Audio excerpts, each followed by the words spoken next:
Hello everyone, welcome to जीवन classes. जीवन classes आप सबके लिए लाया एक न्यू सीरीज जिसके अंदर हम क्लास 12 की हिस्ट्री को इन डेप्थ और डिटेल में पढ़ने वाले हैं, जिससे कि आप अपने बोर्ड एग्जाम्स और कहीं ना कहीं अपने सीयूटी एग्जाम्स में भी एक बढ़िया स्कोर अचीव कर सकते हैं। तो आप चैनल को सब्सक्राइब कर लें और नोटिफिकेशन बेल को ऑल पे सेलेक्ट कर लें, जिससे कि आने वाली वीडियोस को की जो लिंक है या जो नोटिफिकेशन है वो आप तक जल्द से जल्द पहुंच सके।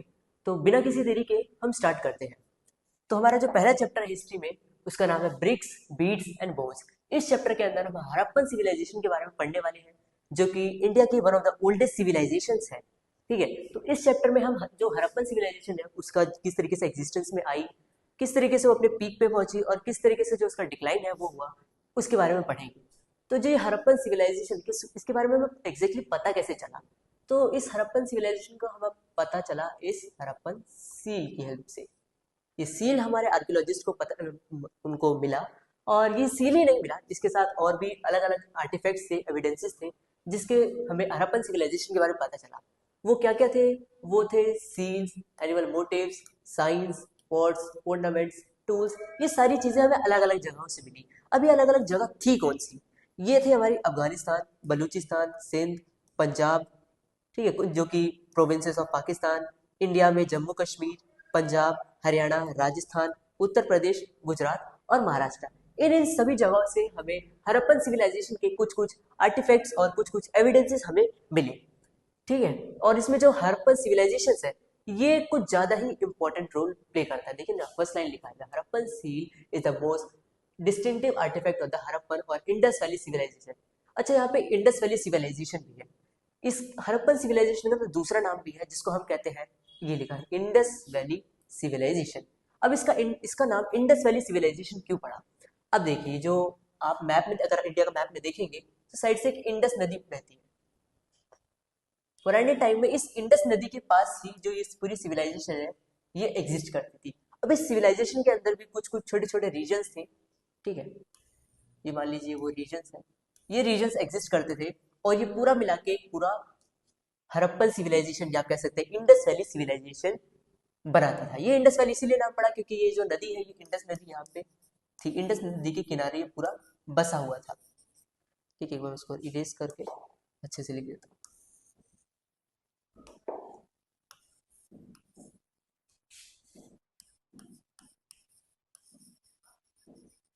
इंडस।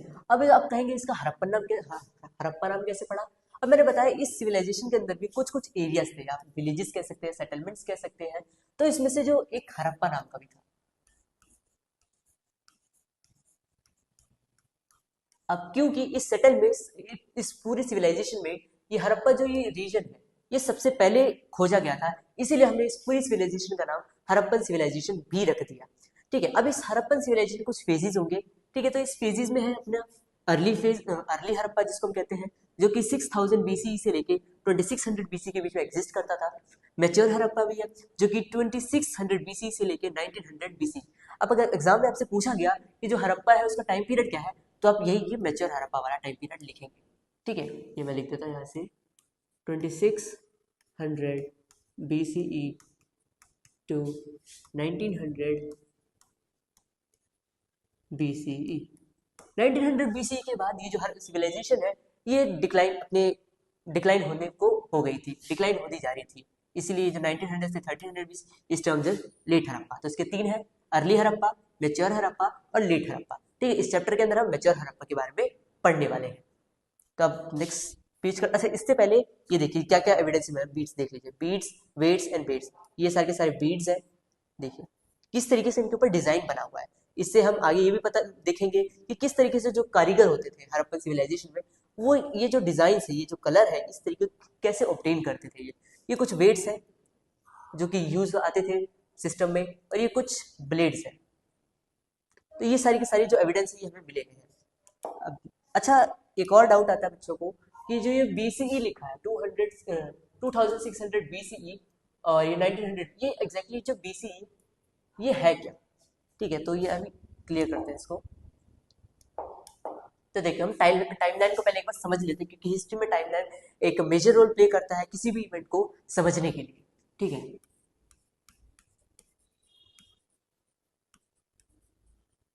टाइमलाइन, अब देखिए जो हिस्ट्री में जो टाइमलाइन है उसका आप कोई फिक्स पॉइंट नहीं ले सकते, इसीलिए हमने क्या करा है, एक फिक्स पॉइंट बना दिया है। मतलब एक तरीके से हमने अपने समझने के लिए एक पॉइंट बना रखा है कि जिसके बाद से हम जो ईयर है वो काउंट करने की तरीके से स्टार्ट कर देते हैं। तो इसको आप जीरो मान सकते हैं, और इस जीरो को हमने ऐसी जीरो नहीं मान लिया है, इसको एक स्पेसिफिक हमने इवेंट दिया है।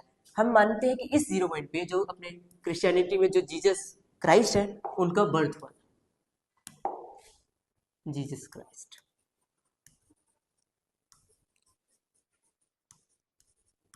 जीसस क्राइस्ट, तो अभी इस जीसस क्राइस्ट के जन्म से पहले वाली जो जितने भी वो है ईयर्स है या साल है, उनको हम बीसीई, बीसीई या फिर बीसी कहते हैं, ठीक है। और इसके जो बाद वाले जितने भी ईयर हैं उनको हम कहते हैं एडी या फिर सीई। अब इनका फुल फॉर्म क्या होता है? बीसीई का फुल फॉर्म होता है बिफोर कॉमन एरा, ठीक है, ये कॉमन एरा हमने इसको मान लेता, इससे पहले वाला बिफोर कॉमन एरा। और बीसी का मतलब है बिफोर क्राइस्ट, और एडी का मतलब होता है एनो डोमिनी, और सीई का मतलब होता है कॉमन एरा। अब इसके अंदर आप एग्जांपल के थ्रू समझते हैं। एग्जांपल के लिए जैसे हमने पिछले वाले ले लेते ईयर 2600 बीसीई टू 1900 बीसीई। अब इसके अंदर हमारी जो हड़प्पन सिविलाइजेशन 2600 यहाँ पे एग्जिस्ट करता है, क्योंकि बीसी है तो ऑफकोर्स ही बात है हम इसको इस साइड प्लेस करेंगे, और इधर बढ़ते बढ़ते ये 1900 आ जाएगा, क्योंकि हमने मैथ्स में नंबर सिस्टम में देखा है कि जिस तरफ हम जीरो के पास जाते जाएंगे उस तरफ जो वैल्यू है वो कम होती जाएगी, इस तरफ बढ़ती जाएगी और इस तरफ कम होती जाएगी। इसी तरीके से अब तो यार आप समझ ही गए होंगे, इस तरफ आ जाएगा अपना ईयर 2024, अभी करंट ईयर चल रहा है, और इस तरफ आप ले सकते हैं 1947, ठीक है। आप समझ गए, आप कहीं भी देखेंगे अगर बीसीई लिखा है या फिर बीसी लिखा है तो वो जीसस क्राइस्ट से पहले वाला इवेंट हो चुका है, और अगर उसके आगे एडी लिखा है या सीई लिखा है, कुछ भी नहीं लिखा है, तो आप समझेंगे कि वो जीसस क्राइस्ट के बाद वाला इवेंट है, ठीक है। ये क्लियर हो गया। अब नेक्स्ट देखते हैं। अब इसमें नेक्स्ट देखते हैं, जो मेन चैप्टर है वो यहाँ से स्टार्ट होता है, कह सकते हैं आप बिगनिंग। अब देखिए जो मेच्योर जो हड़प्पन सिविलाइजेशन है वो एकदम से एग्जिस्टेंस में आने गई होगी, उससे पहले भी कुछ कुछ जो छोटे छोटे विलेजेस है वो जरूर एग्जिस्टेंस में रहेंगे, तो एग्जैक्टली वो थे एग्जिस्टेंस में, और हमें उसके बारे में एविडेंस पता चले हैं, जिसके कुछ एग्रीकल्चर, पेस्टोलिज्म, उनके कुछ क्राफ्ट्स मिले हैं। और जो उससे पहले वाले जो हाउसेज होते थे वो जनरली स्मॉल होते थे, ठीक है, स्मॉल सेटलमेंट्स होते थे। ये धीरे धीरे सेटलमेंट्स जो है वो ग्रो करने लगी, और फिर मेच्योर हड़प्पन जो उसके जो हाउसेज है वो और ज्यादा एडवांस होते चले गए, ठीक है। अब जो हड़प्पन सिविलाइजेशन उनमें जो लोग हैं वो सब्सिस्टेंस, उनकी जो सब्सिस्टेंस स्ट्रेटेजीज इसके बारे में पढ़ेंगे, किस तरीके से वो जो जीते थे, मतलब जो उनकी ईटिंग स्ट्रेटेजीज होती थी, सर्वाइवल स्ट्रेटेजीज होती वो किस तरीके से थी, ठीक है। तो जो हड़प्पन के जो लोग थे वो वाइड रेंज ऑफ प्लांट्स और एनिमल्स के प्रोडक्ट्स को कंज्यूम करते थे, ठीक है। ये लिखा, मैं इसको कलर चेंज नहीं, ये देखिए, ये इतने में, ठीक है। तो जो हड़प्पा के जो पीपल थे वो प्लांट प्रोडक्ट्स भी कंज्यूम करते थे और एनिमल प्रोडक्ट्स भी कंज्यूम करते थे। अब इसके बारे में हमें पता कैसे चला? तो आर्कियोलॉजिस्ट को पता लगा किसकी हेल्प से? चार्ड ग्रेन की हेल्प से, और सीड, चार्ड ग्रेन मतलब होता है जो जले हुए अनाज के दाने होते हैं ना, उनकी वजह से उनको पता चला। तो हमारे आर्कियोलॉजिस्ट ने इनकी वजह से डाइटरी प्रैक्टिसेस का पता लगा लिया कि जो हड़प्पन सिविलाइजेशन में जो लोग यूज करते थे। अब एग्जैक्टली इन प्लांट्स और एनिमल प्रोडक्ट्स में हमें मिला क्या, ठीक है, पता क्या लगा हमें, तो वो देखते हैं। तो आपके अंडरस्टैंडिंग के लिए हम एक छोटा सा चार्ट बना लेते हैं, डायग्राम बना लेते हैं, जिसमें प्लांट प्रोडक्ट और एनिमल प्रोडक्ट नहीं कहेंगे, एक तरीके से हमें क्या क्या उसके एविडेंसेस मिले कि ये चीजें कंज्यूम करते थे या वो उनके उनके टाइम पे एग्जिस्ट करती थी, ठीक है। तो हमें प्लांट में मिला हमको वीट, पीछे ग्रेन भी था, ये देखिए grain, grain, wheat, barley, lentil, chickpea and sesame. और मिलेट जो है वो गुजरात में मिले हैं, और जो राइस है वो ज्यादा रेयर है, मतलब बहुत ही कम लोग कंज्यूम करते थे। तो हम यहाँ पे लिख सकते हैं ग्रेन, वीट, बार्ली, लेंटिल,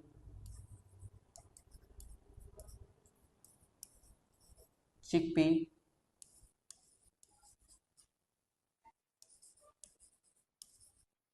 सीसम, मिलेट और राइस। और एनिमल्स में हमें किसके एविडेंसेस मिले हैं? एनिमल में हमें cattle, sheep, goat, buffalo, pig के मिले हैं। और ये जो सारे एनिमल्स ये डोमेस्टिकेट किए जाते थे, ऐसा हमारे आर्कियोलॉजिस्ट को पता लगा है। कुछ वाइल्ड एनिमल्स की भी बोन्स हमें मिले हैं, जैसे कि बोर, डियर, घड़ियाल, और हमें फिश के भी बोन्स पाए गए हैं और फाउल के भी बोन्स हमें मिले हैं। ठीक है, अब इसके आगे देखते हैं उनकी एग्रीकल्चर क्या क्या टेक्नोलॉजीज थी, वो अपने जो एग्रीकल्चर किस तरीके से किया करते थे। ठीक है, जो हमें जो अब हमने पीछे टॉपिक में डिस्कस करा, जो हमें चार्ट ग्रेन्स मिला, तो जब उसको आर्कियोलॉजिस्ट ने हमारे देखा तो उनको एक डाउट आया कि जो ये सीड्स हैं, ये सीड्स में ब्रॉडकास्ट किए गए थे, स्कैटर किए गए थे प्लॉट लैंड्स में, मतलब कि इन्हें उगाया गया था। तो जब उगाया गया था तो एक तरीके से एग्रीकल्चर प्रैक्टिसेस हम चेक करेंगे। तो एग्रीकल्चर प्रैक्टिसेस हमें चेक करने के लिए कुछ एविडेंसेस मिले हैं। तो जो रेड कलर में 1, 2, 3, ये चार एविडेंसेस हमें मिले, जिससे ये पता चलता है कि उस टाइम पे एग्रीकल्चर जो टेक्नोलॉजीज थी वो एग्जिस्ट करती थी और हड़प्पा के लोग एग्रीकल्चर करते थे। तो पहला एविडेंस है representation on seals and terracotta sculptures. जो हमें एविडेंसेस मिले हैं, जो हमें सील्स मिले हैं, उनके ऊपर जो ये फिगर है, मतलब जो बुल का फिगर होता है, वो हमें ड्रॉ हुआ मिला है। अब आर्कियोलॉजिस्ट से पता क्या लगा है, जो बुल है इसका मतलब क्या है कि जो ऑक्सन्स है वो प्लाऊ में, खेती बाड़ी में वो यूज किए जाते थे। बैलों का इस्तेमाल किया जाता था खेती में, खेत जोतने में बैलों का इस्तेमाल किया जाता था। ठीक है, अब नेक्स्ट एविडेंस मिला हमें टेराकोटा मॉडल्स ऑफ प्लाऊ। अब इसी तरीके से हमें टेराकोटा मतलब प्लाऊ के भी हमें सबूत मिले हैं। अब अगर मैं आपको कह सकता हूँ मतलब किस तरीके से दिखता है, आप समझ लीजिए ये बुल है और इसी तरीके से इसके साथ एक बुल और होगा, और जो गांव में यूज नहीं करते, मतलब इसके गले में और इसके गले में एक ऐसा लगा के, और ये जिससे पीछे से हम खेत को प्लाउ करते हैं। तो इस तरीके से मॉडल्स भी हमें पाए गए हैं। ठीक है, ये मॉडल हमें कहाँ पाए गए, ये बहुत इंपॉर्टेंट है। टेराकोटा मॉडल्स ऑफ प्लाउ हमें मिले हैं चोलिस्तान और बनावनी में, जो कि अभी हरियाणा में है। ठीक है, और दूसरा और तीसरा एविडेंस क्या है, एविडेंस ऑफ प्लाउड फील्ड। अब खेती जो हमें खेती है, जो खेत में जो जुताई हुई है, उसके हमें एविडेंस मिले हैं। और ये कहाँ से मिले हैं, कालीबंग से मिले हैं, जो कि राजस्थान में है। अच्छा, हमें और भी मिले हैं, कुछ फील्ड मिले हैं। फील्ड है two sets of furrow at right angles to each other suggesting that. अच्छा, मतलब हमें ये भी पता चला है कि जो उस टाइम पे दो डिफरेंट क्रॉप्स को एक साथ उगाया जाता था, मतलब मल्टीपल क्रॉपिंग भी होती थी। और हमें एग्रीकल्चर के सबूत मिले जिसकी ट्रेसेस ऑफ कैनाल। अब देखिए सिंपल सी बात है, अगर एग्रीकल्चर हो रहा है मतलब पानी की जरूरत है, तो हमें पानी के भी सबूत मिले।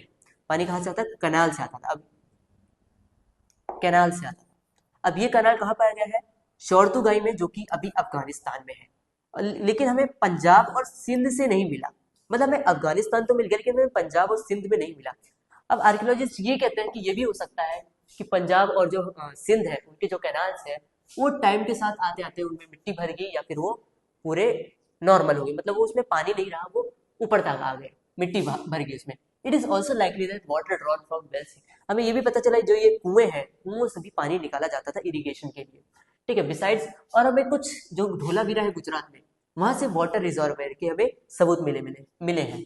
तो आप ये देख सकते हैं, रिजर्वायर एट धोलावीरा, ये वहां का जो रिजर्वायर है उसके एविडेंस है। हो सकता है यहाँ पे इतने एरिया में पानी को स्टोर करके रखा जाता था, और यही जो पानी है एग्रीकल्चर में यूज में लिया जाता था। ठीक है, अच्छा यहाँ पे एक सोर्स है हाउ आर्टिफैक्ट, कुछ सबूत मिले, तो उन सबूतों में ना एक सैडल क्विंस भी था उस टाइम पे। ये था इंपॉर्टेंट नहीं है, लेकिन हम थोड़ा सा समझ लेते हैं। सैडल क्विंस भी पाए गए। अब ये सैडल क्विंस होता क्या है, आजकल के अभी के टाइम पे आप देखेंगे जिससे हम चटनी पीसते हैं या मसाले को मतलब पीसते हैं, जो एक बड़ा सा पत्थर पत्थर होता है, इस तरीके से वो पत्थर होता है, और एक छोटा सा स्मॉलर पीस होता है जिसमें हम सबकी मम्मियाँ मसाले पीसती है। ठीक है, इसके ऊपर हम रखते हैं और इसके टू एंड फ्रो एक मोशन करते हैं, जिसको हम आई थिंक सिलबट्टा भी कहते हैं। तो ये भी हमें पाए गए हैं हड़प्पन सिविलाइजेशन में। तो इसको हम सैडल क्वेल्स कहते हैं। इन यूज फॉर ग्राइंडिंग, इसको सैडल किस लिए यूज किया जाता था, इसको जो सीरियल्स हैं, जो दालें हैं, उनको पीसने के लिए। ये किस तरीके से पत्थर के होते थे, हार्ड, ग्रिटी, इग्नियस रॉक और स्टैंडस्टोन के ये बने हुए होते थे। ठीक है, ये सैडल क्वेल। अब इस सैडल क्वेल के ना दो मेन टाइप्स होते थे।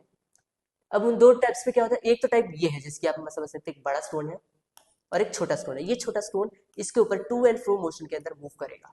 और ये देखिए स्मॉलर स्टोन विच पुश और roll to and fro motion. और दूसरा टाइप क्या है, दूसरा टाइप में फोटो नहीं दी गया है, लेकिन दूसरा टाइप है,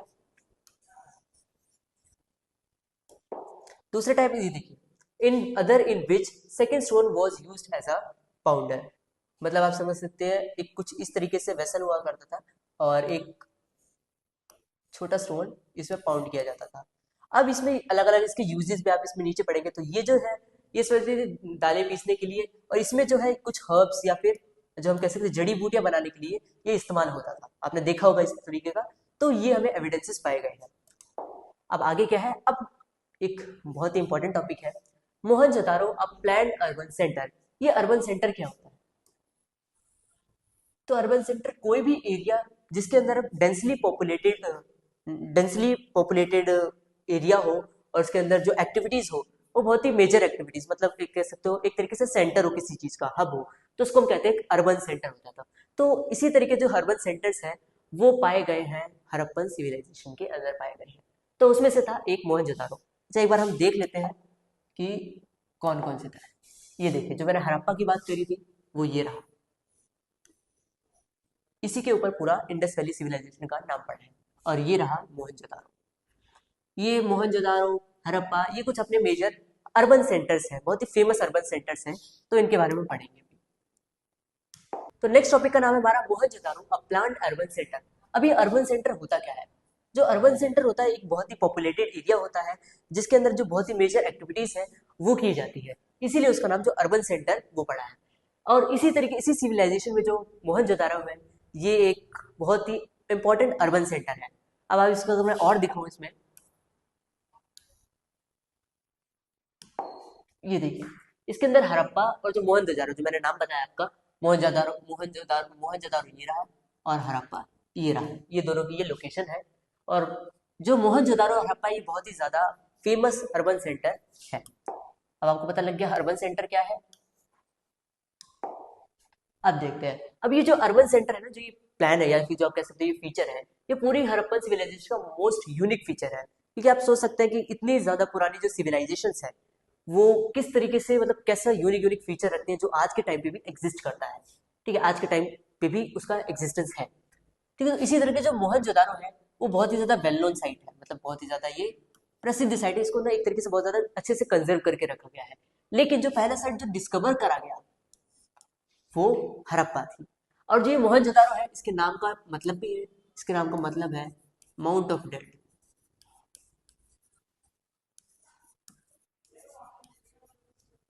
mount of dead.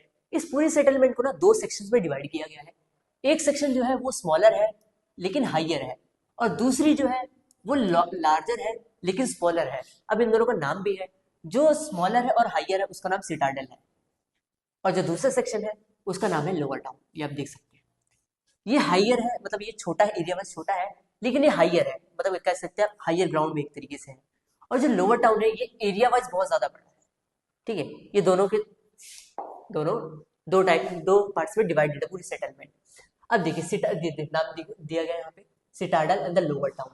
Citadel buildings were constructed और मड ब्रिक्स प्लेटफॉर्म। जो सिटाडल्स की जो बिल्डिंग्स हैं उनको ना मड ब्रिक्स के जो प्लेटफॉर्म है उनके ऊपर बनाया गया, मतलब बहुत ही स्पेशल तरीके से उनको बनाया गया है। और उनको पूरी की जो ये पूरा जो सिटाडल है वो वॉल्ड, मतलब इसके चारों तरफ दीवार लगाई गई है, और इसको फिजिकली सेपरेट किया गया है लोअर टाउन। मतलब जो ये लोअर टाउन है, लोअर टाउन और ये जो सिटाडल है इसको पूरी सेटलमेंट को वॉल्ड किया गया, इसके चारों तरफ दीवार है और इसको फिजिकली सेपरेट किया गया है लोअर टाउन से। ठीक है, अब नेक्स्ट है लोअर टाउन को भी वॉल्ड किया, ऐसा नहीं है उसको नहीं किया गया, लोअर टाउन को भी वॉल्ड किया गया। जितने आप देख रहे हैं ये लोअर टाउन को भी चारों तरफ से वॉल्ड किया गया है। सेवरल बिल्डिंग्स, अब लोअर टाउन में कुछ ऐसी बिल्डिंग्स है जिनकी फाउंडेशन बनाई गई है। अब ऐसा नहीं मतलब उसको डायरेक्ट कंस्ट्रक्ट कर दिया, उसके लिए भी फाउंडेशन बनाई गई है कुछ स्पेशल बिल्डिंग्स के लिए। ठीक है, अब ये माना किया जाता है इतना बड़ा एरिया है, इतना ज्यादा कंस्ट्रक्शन हुआ है तो उसके लिए जो मोबिलाइजेशन है, जो लेबर का जो मोबिलाइजेशन है वो लार्ज स्केल में हुआ है। मतलब आप कह सकते हैं require 4 million person a day, मतलब ठीक है, मतलब सोच सकते हैं आप इसको पढ़ के कि कितना ज्यादा मोबिलाइजेशन हुआ होगा पूरी जो सेटलमेंट है, पूरी सिविलाइजेशन है उसको बनाने के अंदर। अच्छा यहाँ पे एक और चीज बताया गया, जो सेटलमेंट्स, अच्छा ये भी कुछ हमें पता लगा है कि जो सेटलमेंट है उसको ना पहले प्लान करा गया है और उसके बाद में उसको इम्प्लीमेंट किया गया, मतलब एक तरह से हमें इस सेटलमेंट में प्लानिंग के भी सबूत पाए गए हैं। अब सबूत क्या है, अब उसके एविडेंस भी है। अब उसका एविडेंस क्या है, द सेटलमेंट वाज, ये साइन, ये देखिए साइंस क्या है इसकी, प्लानिंग प्लान्ड ब्रिक्स का यूज किया गया, मतलब जो ब्रिक्स है उनको ना पहले प्लान किया गया है। अब ये ब्रिक्स भी सन ड्राइड हो सकती थी या सन ड्राइड होती थी और बेक्ड होती थी, मतलब अलग अलग कामों के लिए अलग अलग ब्रिक्स का यूज किया जाता था। और ये ब्रिक्स भी स्टैंडर्डाइज रेशियो होती है, मतलब पूरी जो भी पूरी सिविलाइजेशन में जो भी पत्थर का जो भी ब्रिक्स का यूज करा गया है वो एक ही रेशियो की है। मतलब ये नहीं कि कहीं पे ईंट कितनी बड़ी है तो कहीं पे ईंट बस इतनी सी है, नहीं, ये पूरी सिविलाइजेशन में पूरी जो ब्रिक्स है उनका साइज सेम है। और इनका साइज क्या है, ट्वाइस, इनका साइज क्या है, इनका साइज है length and breadth were 4 times and twice the height. ठीक है, और ये जो सच ब्रिक्स है पूरी हड़प्पन सिविलाइजेशन में यूज किया गया, जैसा मैंने बताया पूरी हड़प्पन सिविलाइजेशन में एक ही टाइप्स के ब्रिक्स यूज किया है। इसी के आपको पता चलता है कि किस तरीके से प्लानिंग होती थी। मतलब आप सोच सकते हैं इतने पुराने टाइम में किस तरीके से पहले प्लानिंग की जाती थी, ठीक है, इसके बाद चीजों को इम्प्लीमेंट किया जाता था। अब इसका एक और यूनिक फीचर है लेआउट ड्रेन्स। वहाँ की जो नालियां होती थी वो किस तरीके से प्लानिंग के थ्रू बनती थी, या किस तरीके से हमें एविडेंस मिले कि उसको पहले प्लान किया गया है, इसके बाद उसको इम्प्लीमेंट किया गया है। इसलिए हम लिखते हैं one of the most distinctive feature of the Harappa is the carefully plan drainage system. किस तरीके से ड्रेनेज सिस्टम को इतना केयरफुली प्लान करके बनाया गया है। आप नोटिस करेंगे कि जो रोड्स है और जो स्ट्रीट्स है वो एक अप्रोक्सीमेट ग्रिड पैटर्न में बनाया गया है। अब यहाँ से ग्रिड पैटर्न का मतलब क्या है, मैं आपको एग्जांपल देता हूँ। आपने आप लोगों ने शिनचैन देखा होगा, शिनचैन को जब कभी भी ऊपर से व्यू आता था घरों का, तो घरों का जो व्यू है वो कुछ इस तरीके से आता था।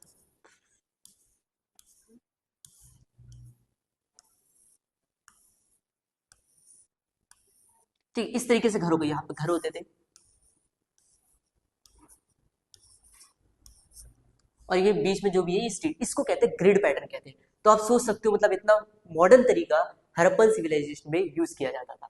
ठीक है, इसको grid pattern. It seems that the street, अब इससे ये पता लगा कि जो स्ट्रीट्स हैं और जो नालियां हैं उनको पहले बनाया गया, उसके बाद घरों को बनाया गया। मतलब ये जो नालियां हैं इनको पहले बनाया गया और घरों को बाद में बनाया गया। ठीक है, इससे इसीलिए, और ये जो भी पानी है जो डोमेस्टिक वेस्ट, जो भी घरों का डोमेस्टिक वेस्ट है, जो भी घरों का डोमेस्टिक वेस्ट है वो इन्हीं नालियों के थ्रू बहता हुआ जाता है। मतलब घर बन, पहले ये स्ट्रीट बन जाएगा, नालियां बन जाएगी, और घरों से जो वेस्ट निकलेगा उसको एक पाइप के थ्रू कनेक्ट कर देगी स्ट्रीट में, और डोमेस्टिक वेस्ट सारा इसी से थ्रू होके जाएगा। ये देखिए, flow domestic waste flow into the street drains, every house needed to have at least one wall along the street. मतलब घर की जो एक दीवार है वो जरूरी ना जरूर, मतलब जरूरी है कि एक स्ट्रीट से कनेक्टेड हो, जिससे कि जो जो भी वेस्ट है वो स्ट्रीट में के थ्रू ड्रेन्स में जा सके। ठीक है, अब इसमें आता है एक नीचे बॉक्स दिया आपको, सिटाडल, द सिटाडल विद, अच्छा मैंने एक और बात, यहाँ पे लिखा the settlement is divided into 2 section. इसका ये मतलब नहीं है कि सिर्फ मोहनजोदारो को 2 सेक्शन में बांटा गया। ऐसे बहुत सारे सेटलमेंट्स है, ऐसे बहुत सारे रीजन्स हैं जिनको इन 2 पार्ट्स में डिवाइड किया गया, जैसे कि हड़प्पा, मोहनजोदारो। ठीक है, मतलब पूरी सेटलमेंट में इस तरीके से फॉलो किया जाता था कि एक जगह सिटाडल बनेगा, एक जगह लोअर टाउन बनेगा। ठीक है,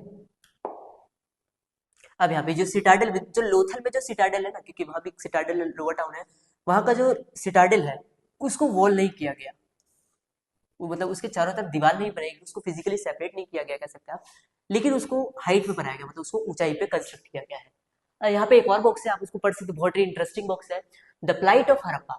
Harappa was the first site, मैंने आपको बता रखा है हड़प्पा जो है वो पहली साइट डिस्कवर्ड है, लेकिन जब उसको डिस्कवर करा गया ना, बहुत मजे की बात है, उसको badly destroyed by the bricks. वहां पे जो पत्थर चुराने, मतलब जहाँ पे जो चोर है उन्होंने पत्थर ही चुरा लिया। ठीक है, आप ये कह सकते हैं। और पत्थर पत्थर इतने ज्यादा चुरा लिए वहां से कि उन पत्थर को हम अगर लें तो उससे हम 100 माइल्स का एक रेलवे लाइन बिछा सकते हैं लाहौर से लेके मुल्तान के बीच में। अब आप सोच सकते हैं कि उस टाइम के लोग भी, मतलब उस टाइम के लोग छोड़िए, मतलब लोग कितने खतरनाक है कि पूरे के पूरे ईंटें ही चुरा ली पूरे सिविलाइजेशन से जो कि एग्जिस्ट करती थी। लेकिन जो हड़प्पा बहुत ही ज्यादा, मतलब बहुत ही ज्यादा डिस्ट्रॉयड था, लेकिन उसका कंपेयर करें मोहनजोदारो को तो बहुत ही अच्छे तरीके से इसको प्रिजर्व करके रखा गया, मतलब ये बहुत ही ज्यादा प्रिजर्व था, ये बचा हुआ था, इसी वजह से हमें ये सारे के सारे एविडेंसेस मिले।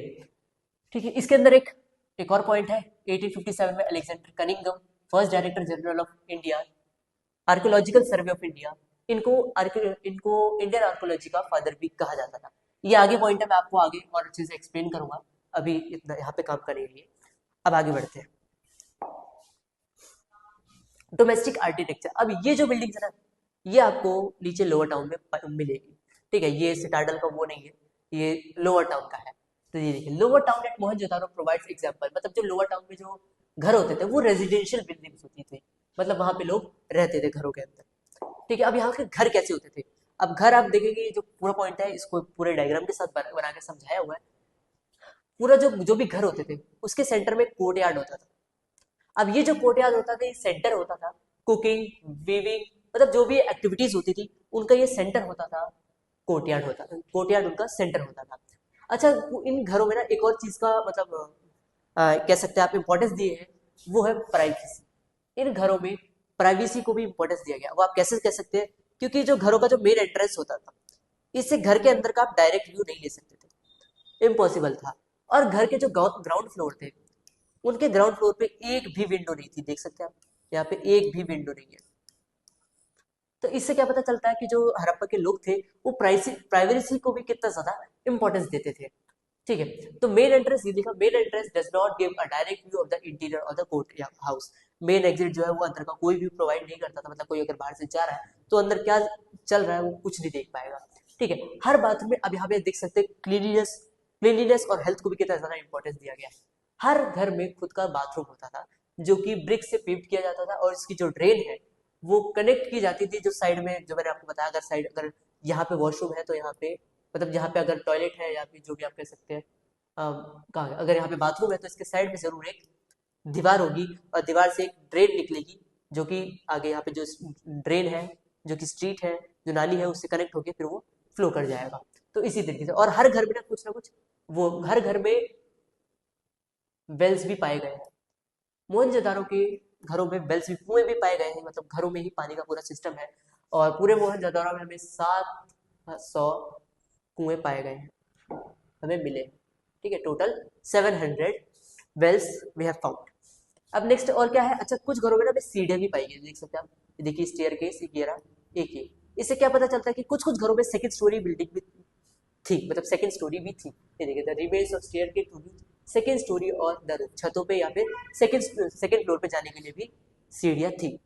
तो ये तो हो गया डोमेस्टिक आर्किटेक्चर। तो नेक्स्ट टॉपिक हमारा सिटाडल। तो सिटाडल से जो है citadel evidence of structure that were probably used for the special public service. जो जो सिटाडल के अंदर जो स्ट्रक्चर्स है वो किस लिए यूज किए जाते थे? वो स्पेशल पब्लिक पर्पस के लिए यूज किए जाते थे। उसके दो एग्जांपल्स हैं, वेयर हाउस और दूसरा हमारा ग्रेट बार। आप इसमें देखेंगे तो एक ये रहा, वेयर हाउस ये रहा और ग्रेट बार ये रहा। ये स्पेशल पब्लिक पर्पस के लिए यूज किया जाता है, यहाँ पे कुछ ऐसी एक्टिविटीज होती थी जो पूरी पब्लिक में होती थी। ठीक है, अब जो वेयर हाउस है, वेयर हाउस में क्या कैसा दिखता था वो?